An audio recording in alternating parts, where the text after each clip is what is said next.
Guys, tingnan nyo yung pinapalo ko. Ganito ako kasipag. Tingnan nyo ang followers ko. Makikita nyo naman. Ayan. 180 yung followers ko ang nagpo-follow sa akin. Tapos yung pinapalo ko, 494. Wala sa kalahati. Makikita nyo naman. Ganyan ako kasipag. Pero okay lang. Ayan sila. Kung sino naman ang nag-cooperate sa akin, nag-support sa akin, ganun din ako suporte sa mga followers ko. Tingnan natin kung sino ang nag-unfollow. Ilan bang taong nag-unfollow sa akin? Tingnan natin. Okay. Loading pa.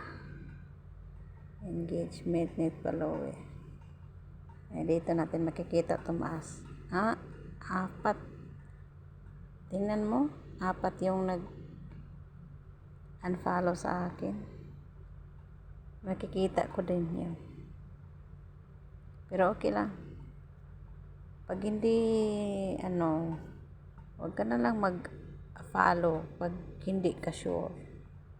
Hindi buo ng loob mo. Kasi i-unfollow mo din ako eh. Kaya, kailangan talaga, pag hindi ka mag-follow, hayaan mo na lang. Hindi ka na mag-follow. Kaysa i-unfollow mo. Ayan na, yung storage ko. Mahirap kasi pag mura lang yung natin.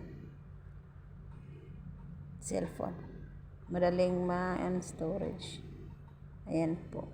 Yung reach ko, ganito po. Makikita niyo engagement, network, followers. Okay lang kasi, yun dito ako babawi sa engagement ko.